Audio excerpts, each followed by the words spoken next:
Hello बच्चों, कैसे हो आप सब। आई होप आप अच्छे होंगे। तो चलिए फिर आज के इस वीडियो में हम स्टार्ट करेंगे 9th क्लास की प्रश्नावली 11.4 के छठे क्वेश्चन से। ओके, तो चलिए देखते हैं इसका छठा क्वेश्चन। तो छठा क्वेश्चन क्या है कि एक अर्ध गोलाकार टंकी 1 सेंटीमीटर मोटी एक लोहे की चादर से बनी है।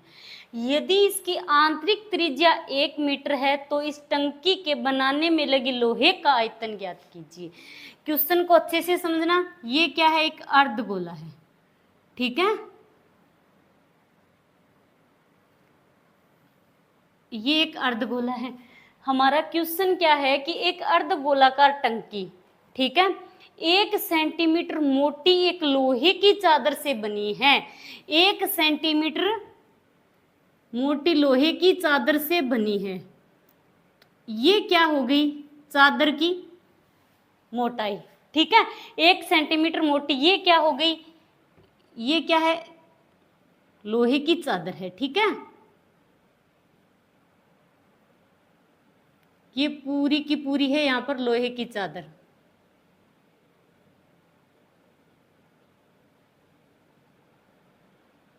चलिए आगे क्वेश्चन क्या कहता है। यदि इसकी आंतरिक त्रिज्या 1 मीटर है, मतलब इसकी आंतरिक त्रिज्या 1 मीटर है, यहां से लेकर यहां तक की जो दूरी है, ये त्रिज्या कितनी है इसकी, 1 मीटर है आंतरिक त्रिज्या, ठीक है। मतलब यहां से लेकर यहां तक की जो त्रिज्या है वो कितनी है, 1 मीटर है। तो इस टंकी के बनने में लगे लोहे का आयतन ज्ञात कीजिए। हमें क्या करना है, खाली इस टंकी का आयतन ज्ञात करना है। आ रहा है समझ में। तो ये आंतरिक त्रिज्या 1 मीटर दी है हमें, और लोहे की जो मोटाई है वो हमें कितनी दे रखी है, 1 सेंटीमीटर दे रखी है। लोहे की मोटाई 1 सेंटीमीटर दे रखी है यहां से लेकर यहां तक। मतलब ये आंतरिक त्रिज्या यहां से लेकर यहां तक तो 1 मीटर है, और इसके आगे ये जो लोहे की चादर है इसकी मोटाई 1 सेंटीमीटर है। यदि हम इन दोनों को जोड़ दें तो हमें क्या मिलेगी, इसकी अर्धगोला जो इसकी बाहरी त्रिज्या मिल जाएगी, ठीक है। मतलब केंद्र से लेकर यहां तक की दूरी हमें मिल जाएगी यदि इस चादर की मोटाई हम इसमें जोड़ दे तो, ठीक है। तो चलिए इस क्वेश्चन को कैसे करेंगे। सबसे पहले हमें जो दे रखा है वो लिखेंगे, ठीक है। तो एक अर्धगोलाकार टंकी की मोटाई, ठीक है। तो अर्धगोलाकार टंकी की मोटाई, अर्धगोलाकार टंकी की मोटाई कितनी दे रखी है हमें, 1 सेंटीमीटर दे रखी है। आ रहा है समझ में, ठीक है।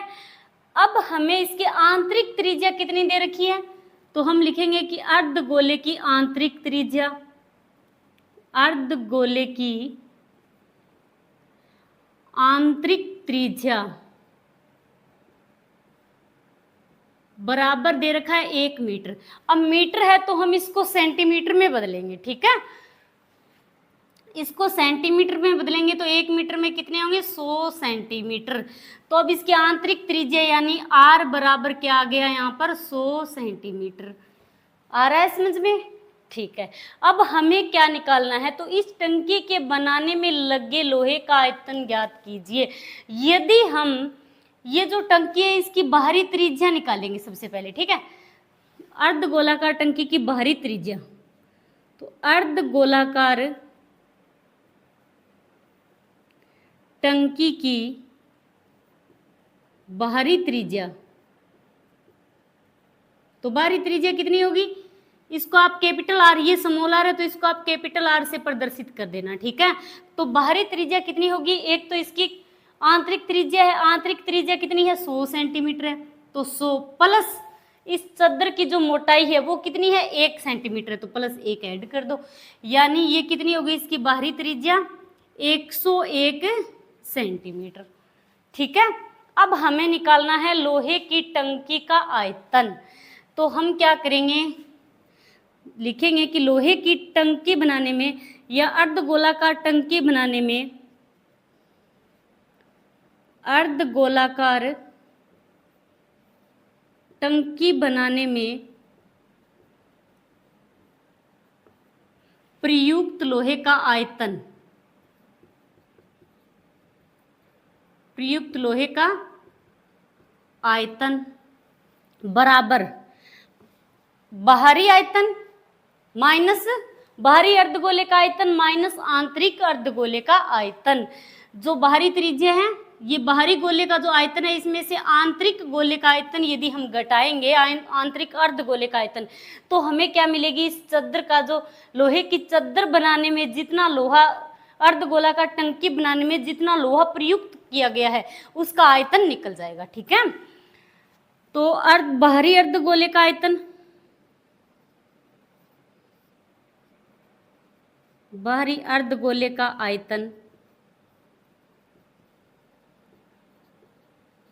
माइनस आंतरिक अर्धगोले का आयतन,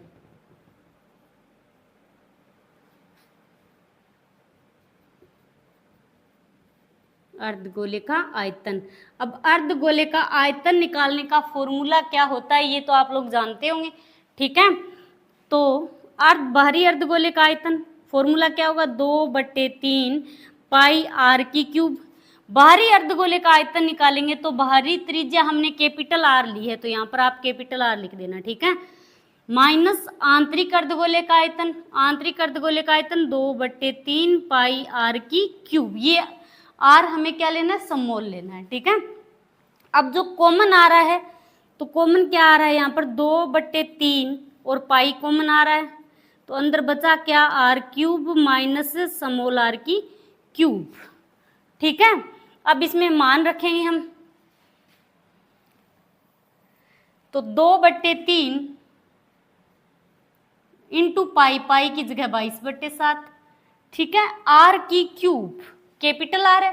ठीक है, तो कैपिटल आर की क्यूब यानी 101 की क्यूब माइनस स्मॉल आर की क्यूब, स्मॉल आर यानी 100 की क्यूब। ओके, चलिए अब आगे करते हैं इसको। अब 22 को 2 से गुणा करवाएंगे तो कितना आएगा? 44। 7 को 3 से करवाएंगे तो कितना आएगा?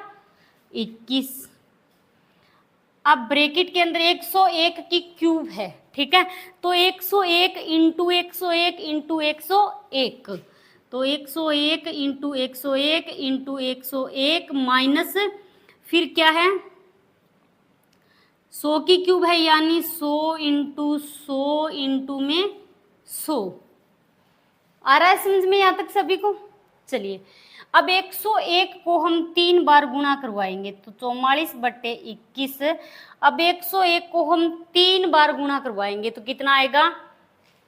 1030301 माइनस, अब 100 इंटू 100 इंटू 100 है, तो कितनी बार जीरो लगेंगे? 6 बार। अब इसमें से इसको घटा दो तो कितना आएगा? 44/21 इंटू, अब इसको हम घटाएंगे तो ये बचेगा 30301। ठीक है, अब इसको हम 44 से गुणा करवाएंगे, 44 से गुणा करवाएंगे 30301, इसको 44 से गुणा करवाएंगे तो कितना आएगा? फिर 12, 4 4 2 3 3 3 और 1, तो गुणा करवाने पर ये आ गया 1 3 3 3 2 4 4/21। ठीक है, अब इसमें 21 का हम भाग लगाएंगे। ठीक है, तो आप लोग अच्छे से भाग दे करके देख लेना। ठीक है, तो भाग देने पर यहाँ पर कितना आएगा? अब इसमें हम 21 का भाग लगाएंगे तो ये आएगा 634887.81 आएगा। किसमें? सेंटीमीटर में आएगा। आयतन है तो घन सेंटीमीटर में। ठीक है, ये कितना हो गया? 634887.81 घन सेंटीमीटर। अब ये क्या है? सेंटीमीटर में आया है, हमें किस में निकालना है? मीटर में निकालना है। ठीक है, तो ये सेंटीमीटर की क्यूब है, हमें क्या निकालना है? मीटर क्यूब निकालना है, ठीक है, घन मीटर। तो हम क्या करेंगे, 100 को 3 बार भाग देंगे 100 का। चूंकि 6, 3, 4, 8, 7.81, इसको हमें मीटर में बदलना है, तो हम घन मीटर में बदलना है। तो कितनी बार भाग देंगे 100 का, 3 बार। तो कितने जीरो लगेंगे, 6, ठीक है। तो अब ये पॉइंट कितनी संख्या पीछे खिसक जाएगा, ठीक है, कितना, 6। तो 1, 2, 3, 4, 5 और 6, तो ये आएगा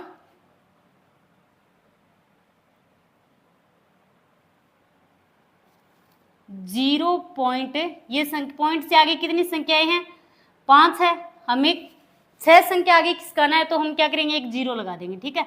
तो ये आएगा 0.06348 घन मीटर। ओके, अब करते हैं हम इसका 7वां क्वेश्चन। तो 7वें क्वेश्चन में हमें क्या दे रखा है, उस गोले का आयतन ज्ञात कीजिए जिसका पृष्ठीय क्षेत्रफल कितना है, 154 वर्ग सेंटीमीटर है, ठीक है। हमें क्या निकालना है, इसका आयतन ज्ञात करना है।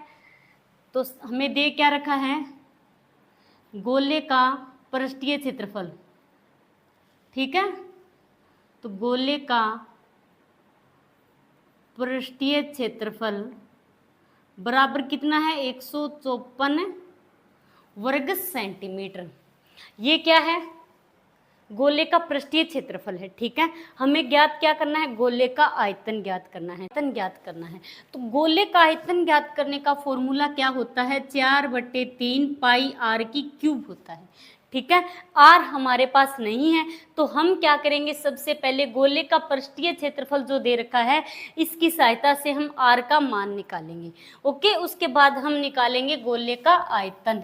तो चलिए, गोले का पृष्ठीय क्षेत्रफल ज्ञात करने का फॉर्मूला क्या होता है, 4 पाई आर स्क्वायर बराबर 154। तो गोले का पृष्ठीय क्षेत्रफल ज्ञात करने का ये फॉर्मूला होता है, ठीक है। और पृष्ठीय क्षेत्रफल दे कितना रखा है, 154। तो मान रखेंगे 4 इंटू पाई की जगह 22/7 इंटू आर स्क्वायर बराबर 154, ठीक है। अब हमें क्या करना है, यहाँ से आर स्क्वायर इसका मान निकालना है, आर का मान निकालना है। तो जो आर स्क्वायर है इसको तो हम रखेंगे इस तरफ, ठीक है। बाकी सब पक्षांतरण करेंगे तो इसके साथ गुणा में है, इधर आएंगे तो क्या होंगे, भाग में। तो 154 बटे ये 7 भाग में है यहाँ पर, तो इधर आएगा तो गुणा में, नीचे क्या आएगा, 4 इंटू 22, ठीक है। अब जो कट रहा है उसको आप काट सकते हो, ठीक है। आर स्क्वायर बराबर 154, ये 7 ऊपर आएगा, 4 इंटू 22, ठीक है। अब ये 2 से कटेगा,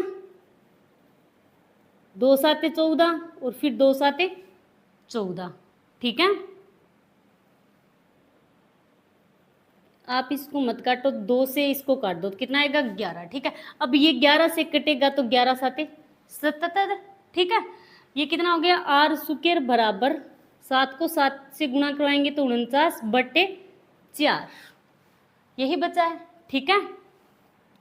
तो अब ये क्या है, आर स्क्वायर है, इसका स्क्वायर, इसका वर्ग हटेगा तो इस पर क्या लगेगा, वर्गमूल लगेगा, ठीक है। तो आर बराबर √49/4, ठीक है।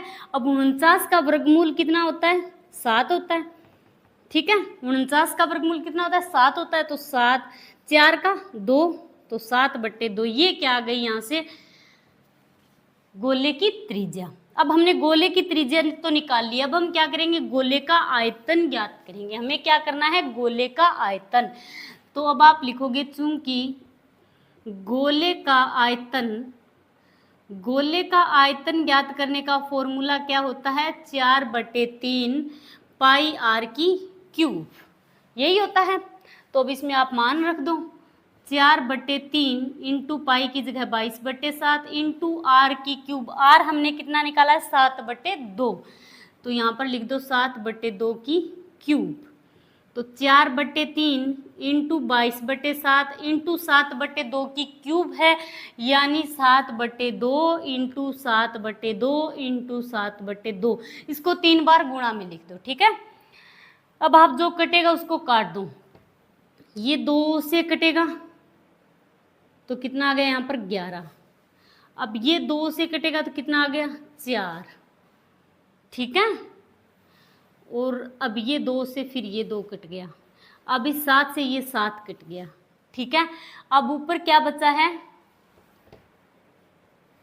11 इंटू 7 इंटू 7/3, यही बचा है। अब 11 को 7 से गुणा करवाएंगे तो कितना आएगा 77, ठीक है। 77 आएगा, 77 को फिर हम 7 से करवाएंगे तो कितना आएगा 53, यानी 539/3, ठीक है।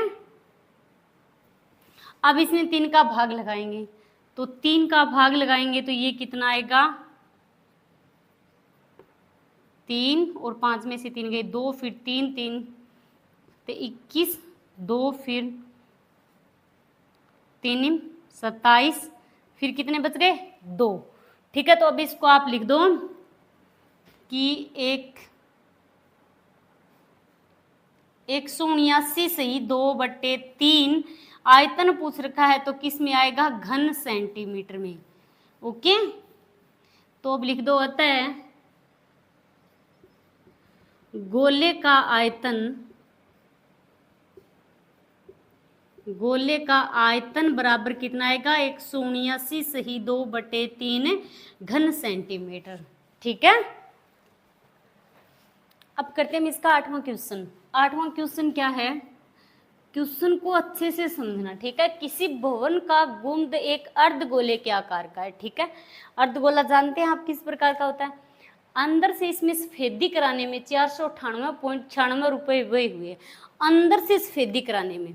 अर्धगोला कुछ इस प्रकार का होता है, उसके अंदर सफेदी करानी है, ठीक है। तो यानी उसका अंदर से सफेदी कराने का व्यय 498.96 रुपये वे हुए हैं। यदि सफेदी कराने की दर रुपये प्रति वर्ग मीटर है 2 रुपये आएगा, 2 रुपये, ठीक है। 2 रुपये प्रति वर्ग मीटर है, तो ज्ञात कीजिए गुंद का आंतरिक वक्र पृष्ठीय क्षेत्रफल और गुंद के अंदर की हवा का आयतन, ठीक है। दर क्या है 2 रुपये, हाँ 2 रुपये प्रति वर्ग मीटर है, ठीक है। तो हमें इसका पहला पार्ट ज्ञात करेंगे, तो इसका पहला पार्ट क्या है गुंद का आंतरिक वक्र पृष्ठीय क्षेत्रफल ज्ञात करना है, यानी अर्धगोले का वक्र पृष्ठीय क्षेत्रफल। तो हमें क्वेश्चन में क्या दे रखा है कि इसमें अंदर आंतरिक जो इसमें सफेदी कराने में 498.96 रुपये वे हुए हैं, ठीक है। तो कुल खर्चा कितना हुआ, कुल रुपए कितने लगे उसमें सफेदी कराने के 498.96 रुपये लगे, ठीक है। और इस सफेदी कराने की दर क्या है 2 रुपये है। तो हम क्या करेंगे आंतरिक वक्र पृष्ठीय क्षेत्रफल निकालने के लिए जो कुल व्यय है उसमें हम क्या करेंगे जो दर है उसका भाग लगा देंगे, तो ये आंतरिक वक्र पृष्ठीय क्षेत्रफल निकल जाएगा, ठीक है। चलिए करते हैं इसका पहला पार्ट। तो पहले पार्ट में सबसे पहले आप क्या लिखोगे सफेदी कराने में कुल व्यय, ठीक है। तो सफेदी कराने में कुल व्यय बराबर कितना आएगा 498.96 रुपये, ठीक है। 498.96 रुपये है।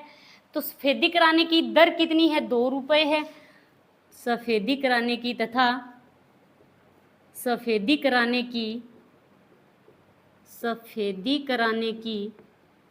दर कितनी है 2 रुपये प्रति वर्ग मीटर है, ठीक है। तो अब हमें क्या निकालना है गुंद का आंतरिक वक्र पृष्ठीय क्षेत्रफल निकालना है, ठीक है। तो जो क्षेत्रफल यानी सफेदी कराने योग्य जो क्षेत्रफल है वो हम कैसे निकालेंगे, तो इसलिए सफेदी कराने योग्य क्षेत्रफल कैसे निकालेंगे? कुल व्यय बटे क्या आएगा? दर। ठीक है, तो कुल व्यय कितना है? 498.96 बटे दर कितनी है? 2 है। तो इसमें भाग लगाएंगे तो कितना आएगा? 2 दूनी 4, फिर 2 चौक 8, फिर 2 निम 18 पॉइंट 2 चौक 8 और फिर 2 8 16। अब क्या है? ये क्षेत्रफल है तो किस में आएगा? सेंटीमीटर है क्या? मीटर है। ठीक है, तो ये आएगा वर्ग मीटर में। ओके, तो ये तो हो गया इसका पहला पार्ट, गोंद के अंदर की हवा का। दूसरा क्या है? गोंद के अंदर की हवा का आयतन। अब ये हमने क्या निकाला है? सफेदी कराने योग्य क्षेत्रफल, यानी इसलिए गोंद का आंतरिक वक्र पृष्ठीय क्षेत्रफल। तो अब आप क्या लिखोगे? इसलिए गोंद का आंतरिक वक्र पृष्ठीय क्षेत्रफल बराबर कितना होगा? 249.48 वर्ग मीटर। ठीक है, अब करते हैं हम इसका दूसरा पार्ट। गोंद का आंतरिक वक्र पृष्ठीय क्षेत्रफल ये है, हमने निकाल रखा है। अब गोंद के अंदर की हवा का आयतन निकालना है, यानी हमें क्या निकालना है? उस गोंद के अंदर जो हवा है उसका आयतन निकालना है। ठीक है, अर्धगोला है तो अर्धगोले का आयतन निकालने का फॉर्मूला क्या होता है? 2/3 पाई आर की क्यूब होता है। ठीक है, अब आर हमारे पास नहीं है तो आर हमें निकालना होगा। तो हम क्या करेंगे? ये जो वक्र पृष्ठ का क्षेत्रफल है इसकी सहायता से हम क्या करेंगे? आर का मान निकालेंगे। ओके, तो गोंद का आंतरिक वक्र पृष्ठीय क्षेत्रफल निकालने का फॉर्मूला क्या होगा? ये क्या है? अर्धगोला है। अर्धगोला है तो अर्धगोले का वक्र पृष्ठीय क्षेत्रफल निकालने का फॉर्मूला क्या होता है? 2 पाई आर स्क्वायर। ठीक है, यही होगा। अर्धगोला है, अर्धगोले का वक्र पृष्ठीय क्षेत्रफल बराबर कितना दे रखा है? 249.48 है। ठीक है, तो 2 इंटू पाई की जगह 22/7 इंटू आर स्क्वायर, आर हमें ज्ञात करना है। ठीक है, तो बराबर 249.48। ठीक है, अब आर स्क्वायर इस तरफ रखेंगे, आर का मान निकालना है हमें। ठीक है, तो आर स्क्वायर को इस तरफ रखेंगे, बाकी हम पक्षांतरण करेंगे। तो ये तो अपनी जगह है 249.48। अब ये इसके साथ गुणा में इधर आएगा तो भाग में आएगा, और जो ये 22/7 है 7 ऊपर आएगा, क्योंकि 7 भाग में ऊपर आएगा, बाकी नीचे आएगा। ठीक है, बाकी क्या बचा है? 2 बचा है। ठीक है, तो 2 इंटू 22। अब हम इसका पॉइंट हटाएंगे तो नीचे क्या आएगा? अब इसका पॉइंट हटा देंगे तो नीचे आएगा 100। ठीक है, अब जो कट रहा है उसको काट देते हैं। ठीक है, एक बार फिर से लिखेंगे, आर स्क्वायर बराबर 24948, इसका पॉइंट हमने हटा दिया है, इंटू में 7 बट्टे क्या है? 2 इंटू 22 इंटू 100। ठीक है, तो अब ये 2 से कटेगा, कितनी बार कटेगा? 2 दूनी 4, फिर 2 चौक 8, 2 7 14, फिर 2 चौक 8। ठीक है, अब फिर ये 2 से कटेगा तो यहाँ पर 11, और ये 2 से कितनी बार कटेगा? 2 6 12, 2 दूनी 4, 2 3 6 और 2 7 14, 6 2 3 7, 6 2 3 7। ठीक है, अब ये किससे कटेगा? 11 से कटेगा क्या? ये आर की स्क्वायर है भाई। ठीक है, आर स्क्वायर। अब ये 11 से कट रहा है क्या?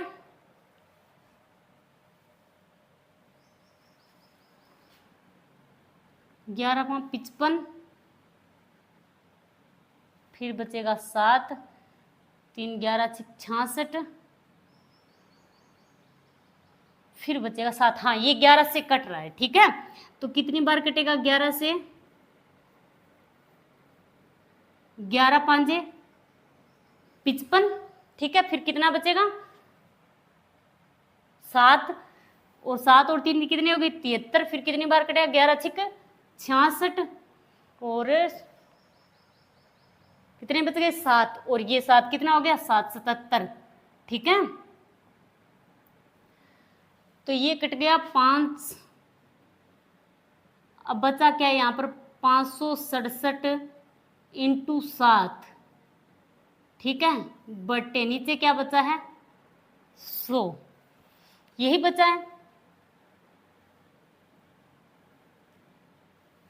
अब और तो कुछ भी नहीं कट रहा, ठीक है। तो अब हम क्या करें, 567 है, आर, इस आर पर क्या, आर सुकेर है, इसका सुकेर हटेगा तो इस पर रूट लगेगा, ठीक है। 5 6 7 इंटू 7 बट्टे 100, ठीक है। अब हम 567 का क्या करेंगे, अभाज्य गुणनखंड करेंगे।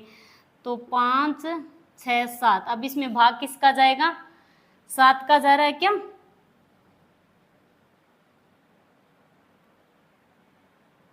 7 का भाग जा रहा है इसमें, ठीक है।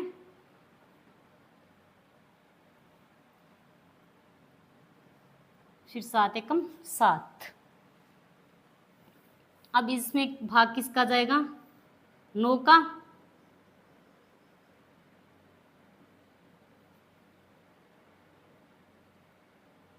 का जाएगा, ठीक है।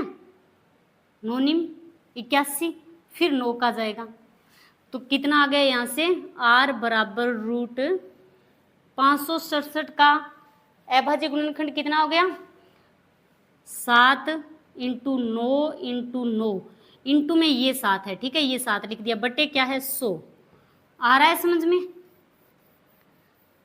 अब हम क्या करेंगे, इन जोड़े में से एक एक को बाहर निकालें, एक तो ये जोड़ा है और एक ये जोड़ा है, ठीक है। इन जोड़ों में से एक को बाहर निकालेंगे तो r बराबर कितना आएगा, इसमें से तो 7 में से एक 7 बाहर निकल गया, रूट हट जाएगा, ठीक है। जोड़ा है 7 का तो एक 7 आ गया, 9 का जोड़ा है तो एक 9 आ गया, बटे 100 का वर्गमूल कितना होगा, 10 होगा, ठीक है। तो ये कितना आ गया, r बराबर 9 को 7 से गुणा करवा दो, 63 बटे 10, 63 में 10 का भाग लगाएंगे तो r बराबर कितना आ गया, 6.3, किस में आएगा, मीटर में, प्रति मीटर है, तो 6.3 मीटर त्रिज्या है, तो 6.3 मीटर त्रिज्या आ गई, ठीक है। अब हमें क्या निकालना है, ये तो हमने निकाली इसकी त्रिज्या, आप लोग इसका स्क्रीनशॉट ले लेना, ठीक है। अब हम निकालेंगे इसका सफेदी कराने की दर 2 रुपये वर्ग, दूसरा पार्ट गुंद के अंदर की हवा का आयतन, त्रिज्या हमने निकाली, अब हम आयतन निकालेंगे, ठीक है। आप जल्दी से स्क्रीनशॉट ले लो।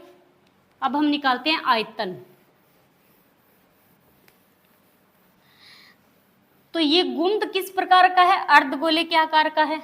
अब अर्धगोले का आयतन निकालने का फॉर्मूला क्या होता है, अतः गुंद में हवा का आयतन, गुंद में हवा का आयतन, तो गुंद किस प्रकार का है, अर्धगोले के आकार का है, ठीक है।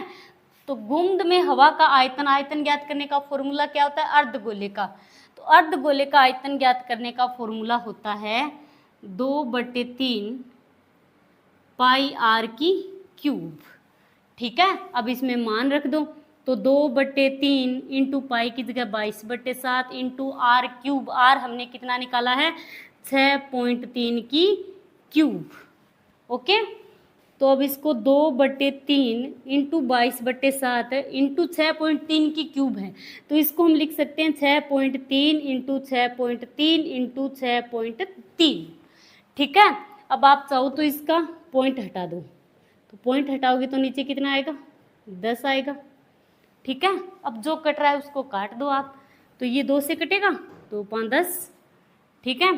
फिर ये 2 से कटेगा, तो फिर 2 5 10, और क्या कट रहा है, ये 3 से कट रहा है ना, 3 दूनी 6 और 3 एकम 3, अब ये 7 से कट जाएगा, 7 तिया 21, बाकी तो कुछ भी नहीं कट रहा, ठीक है। अब जो बचा है उसको लिख दो, तो यहाँ पर ये कितना बचा है 11 इंटू में 3 इंटू में 63 इंटू 63 बट्टे क्या बचा है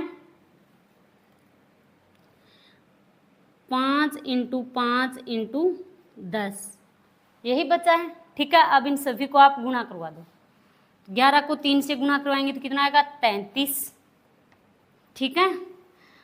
33 है, 33 को हम 63 से गुणा करवाएंगे, 3 तिया 9, 6 तिया 18, फिर 3 तिया 9, फिर 6 तिया 18, 9 फिर इसको 63 से गुणा करवाओ,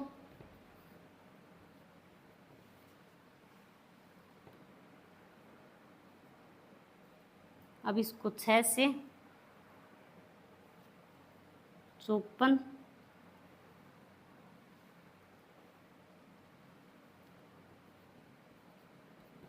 तो ये कितना आ गया 7, ये आ गया यहाँ से 130 और 977 बटे, अब नीचे वाली संख्याओं को गुणा करवा दो, कितना आएगा, 5 को 5 से करवाया 25 और इसको 10 से करवाएंगे तो ये आ गया 250। अब इसमें 250 का भाग लगाएंगे तो ये आएगा 523.9। अब क्या निकाला है हमने, यहाँ पर आयतन निकाला है, तो किस में आएगा, घन मीटर में आएगा। ओके, आप लोग करके देख लेना रफ में, ठीक है। चलिए अब करते हैं हम इसका 9वां क्वेश्चन। 9वां क्वेश्चन क्या है, लोहे के 27 ठोस गोलों को पिघलाकर, जिनमें से प्रत्येक की त्रिज्या r और पृष्ठीय क्षेत्रफल s है, एक बड़ा गोला बनाया जाता है जिसका पृष्ठीय क्षेत्रफल s डैश है। ठीक है, तो ज्ञात कीजिए नए गोले की त्रिज्या, और दूसरा पार्ट क्या है, s और s डैश का अनुपात। हमें क्या दे रखा है कि 27 ठोस गोलों को पिघलाकर, 27 क्या छोटे छोटे गोले हैं। ठीक है, अब 27 ठोस गोलों को पिघलाकर, जिनमें से अब जो छोटे गोले हैं उनमें सभी की त्रिज्याएं क्या है, r है, और उनका पृष्ठीय क्षेत्रफल क्या है, s है। ठीक है, अब इन 27 गोलों को पिघलाकर क्या किया जाता है, एक बड़ा गोला बनाया जाता है, तो उसका पृष्ठीय क्षेत्रफल क्या होगा, s डैश होगा।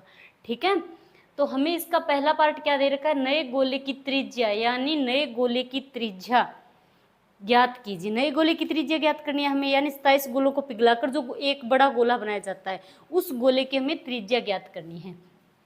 तो कैसे करेंगे हम इस क्वेश्चन को, सबसे पहले हम लिखेंगे कि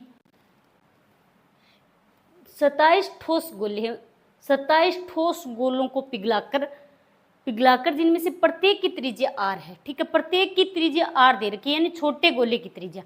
तो हम क्या लिखेंगे कि छोटे गोले की त्रिज्या, छोटे गोले की त्रिज्या व पृष्ठीय क्षेत्रफल, पृष्ठीय क्षेत्रफल, पृष्ठीय क्षेत्रफल क्रम से क्या है, r और s है। ठीक है, क्रम से r और s है।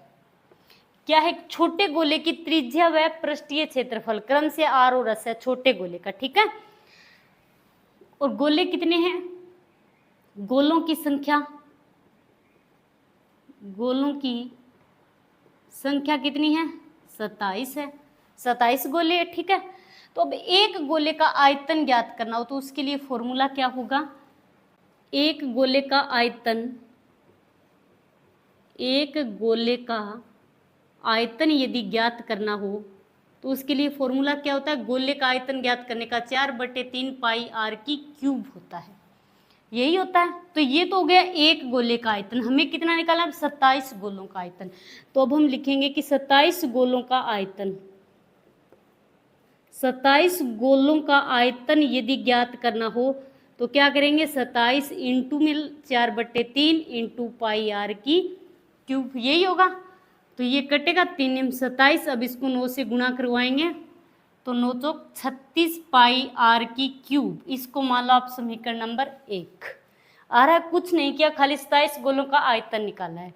ठीक है, अब ये छोटे गोले हैं तो उनकी त्रिज्याओं को हमने r और इसके पृष्ठीय क्षेत्रफल को s माना है। ठीक है, अब आयतन, ठीक है, अब इसी प्रकार हम निकालेंगे नए गोले का आयतन। ठीक है, तो छोटे गोले की त्रिज्या व पृष्ठीय क्षेत्रफल r और s है। ठीक है, और नए गोले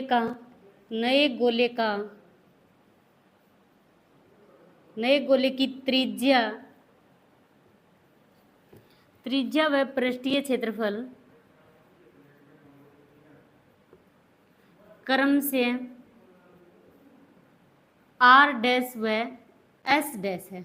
ठीक है, जो नया गोला है उसकी त्रिज्या क्या है, r डैश है, और उसका पृष्ठीय क्षेत्रफल s डैश है। ठीक है, तो नए गोले का आयतन, अतः नए गोले का आयतन। नए गोले का आयतन, आयतन ज्ञात करने का फॉर्मूला क्या होता है? 4/3 पाई आर की क्यूब। ठीक है, तो इसको मान लो आप समीकरण नंबर 2। अब समीकरण 1 व 2 से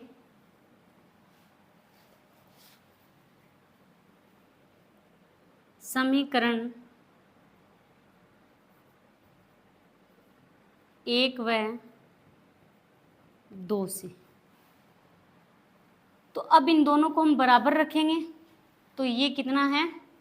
समीकरण 1 व 2 से, तो 4/3 पाई आर की क्यूब बराबर 36 पाई आर की क्यूब। ठीक है, पाई से पाई कैंसिल हो गया, अब बचा क्या? 4/3 आर क्यूब बराबर, ये क्या है? इसकी आर डैश है, सॉरी। ठीक है, यहाँ पर आप आर डैश लगा देना, क्योंकि जो नया गोला है उसकी त्रिज्या हमने क्या मानी है? आर डैश मानी है। ठीक है, तो आर डैश क्यूब बराबर आर क्यूब। ठीक है, अब हमें क्या निकालना है? यहाँ पर नए गोले की त्रिज्या निकालनी है। ठीक है, नए गोले की त्रिज्या यानी आर डैश।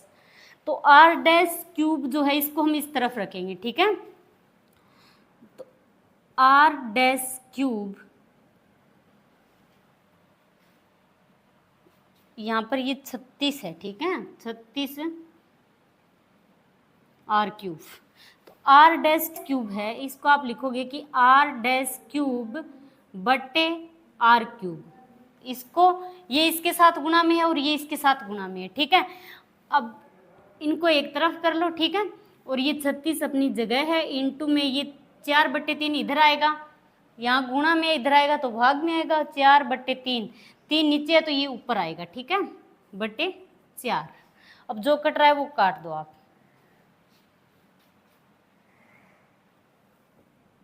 4 निम 36, ये कितना बचा है? आर डैश क्यूब बट्टे आर क्यूब बराबर 27। ठीक है, हमें किसका मान निकालना है? अब 27 है, इसके बट्टे में 1 मान लो आप, कोई फर्क नहीं पड़ेगा। ठीक है, तिरछा मल्टीप्लाई कराएंगे तो ये आर डैश क्यूब बराबर, आर डैश क्यूब को 1 से गुणा कराएंगे तो यही आएगा। ठीक है, बराबर क्या आएगा? 27 आर की क्यूब। क्या है? 27 आर की क्यूब है ये। ठीक है, तो आर डैश क्यूब बराबर, अब जो 27 है ये पूरे की क्यूब है, 27 आर की क्यूब। 27 आर की क्यूब है तो 27 को हम लिख सकते हैं 3 इंटू 3 इंटू 3, 3 27, 3 तिया 9 और फिर 9 तिया 27। तो इसको हम लिखेंगे 3 इंटू 3 इंटू 3। आ रहा है समझ में? कोई फर्क नहीं पड़ेगा। और आर की क्यूब है तो इसको आर की क्यूब रहने दो। अब आर डैश क्यूब बराबर, अब जो ये 3 बार है तो इसकी घात 3 लगा सकते हैं हम, यानी 3 आर क्यूब लिख सकते हैं इस प्रकार हम। इसके भी आर के भी क्यूब है और इनके भी क्या है? क्यूब है, तो 3 आर की क्यूब लिख दिया। आ रहा है समझ में? अब दोनों पर क्यूब है तो हट जाएगा, दोनों पर घन है तो हट जाएगा। ठीक है, तो ये क्या आएगा? अतः आर डैश बराबर आएगा 3r। ठीक है, ये क्या है? त्रिज्या है। किस में आएगी?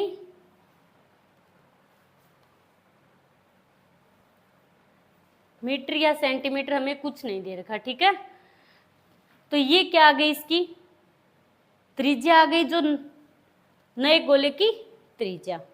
ठीक है, अब हमें क्या निकालना है? एस और एस डैश का अनुपात निकालना है, यानी पृष्ठीय क्षेत्रफल। ठीक है, तो आप लोग इसका स्क्रीनशॉट ले लो। तो अब हम निकालेंगे इनके पृष्ठीय क्षेत्रफल का अनुपात। ठीक है, तो जो गोला हमें दे रखा है उसकी त्रिज्या r है और पृष्ठीय क्षेत्रफल क्या है? s है। ठीक है, तो हम लिखेंगे अतः, दूसरा पार्ट है। ठीक है, अतः दिए गए, अतः प्रश्नानुसार, खाली प्रश्नानुसार दिए गए गोले का गोले का पृष्ठीय क्षेत्रफल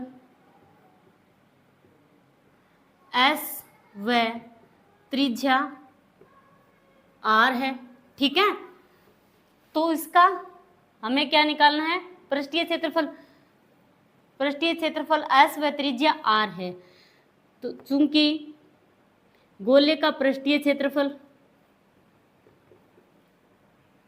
गोले का पृष्ठीय क्षेत्रफल निकालने का फॉर्मूला क्या होता है, गोले का पृष्ठीय क्षेत्रफल 4 पाई r स्क्वायर होता है।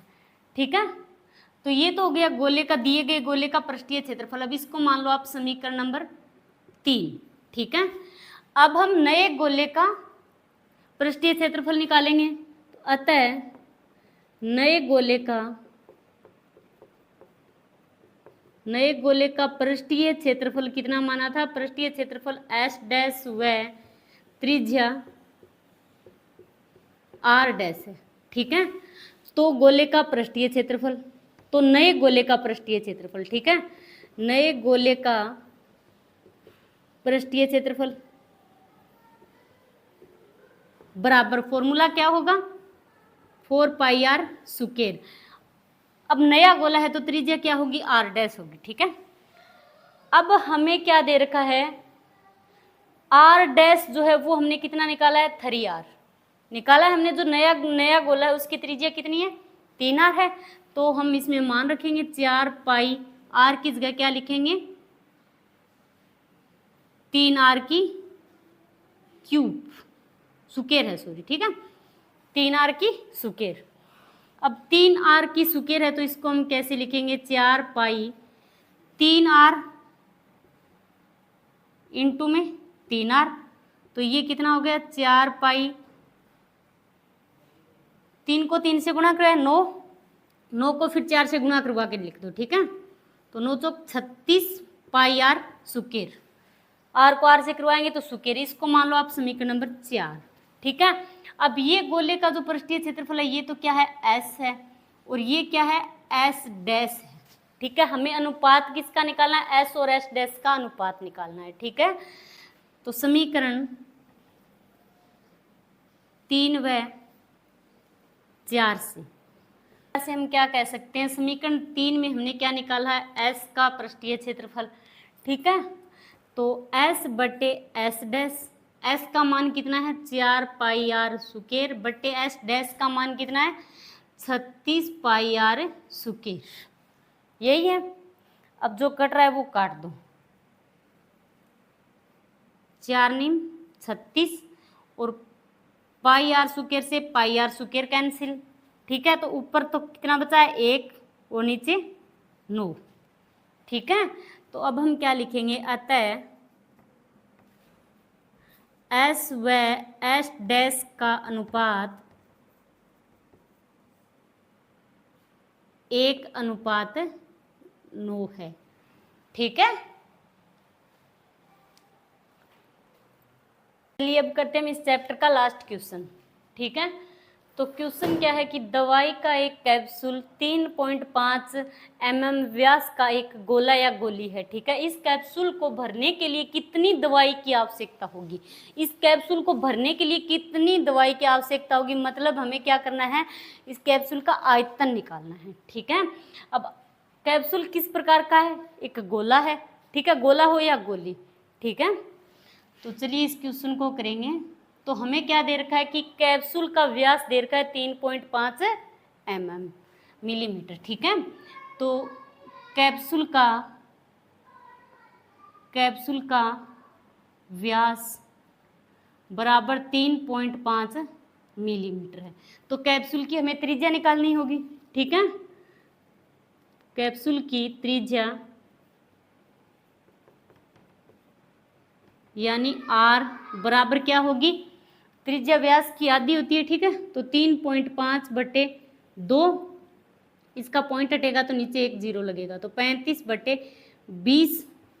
अब ये कटेगा तो 5 7 35, 5 20, तो ये कितना हो गया, 7 बटे 4 mm। ठीक है, ये क्या होगी कैप्सूल की त्रिज्या। अब हमें निकालना है कैप्सूल का आयतन। तो गोले का आयतन ज्ञात करने का फॉर्मूला क्या होता है, 4/3 पाई आर की क्यूब। ठीक है, तो अतः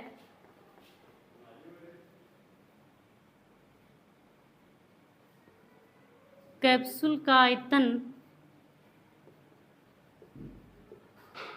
आयतन या फिर गोले का आयतन, कुछ भी लिख सकते हो। ठीक है, तो होता है कैप्सूल का आयतन बराबर 4/3 पाई आर की क्यूब।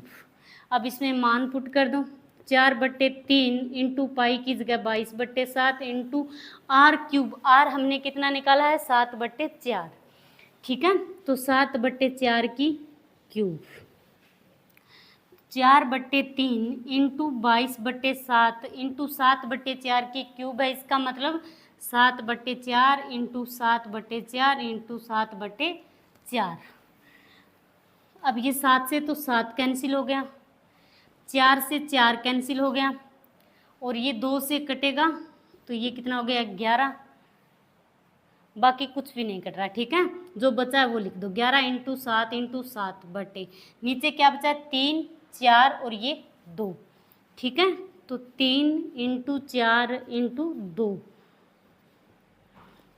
ऊपर वाली संख्याएं हैं उनको गुणा करवा दो, तो 11 7 ये 77 हो गया, और फिर 77 को 7 से गुणा करवा दो, तो ये हो गया 539। ठीक है, तो ऊपर तो हो गया 539/, नीचे ये क्या है, 3 है और ये है 2। ठीक है, 4 3 12 और 12 दूनी 24। ओके, अब 539 में हम 24 का भाग लगाएंगे, आप रफ में लगाकर देख लेना। ठीक है, तो ये आएगा 22.46। आयतन पूछ रखा है, तो आयतन किस में आएगा, घन मिलीमीटर में। ठीक है, तो अब आप लिख दो, अतः कैप्सूल को भरने के लिए कितनी दवाई की आवश्यकता है, तो अतः कैप्सूल को भरने के लिए 22.46 घन मिलीमीटर दवाई की आवश्यकता है।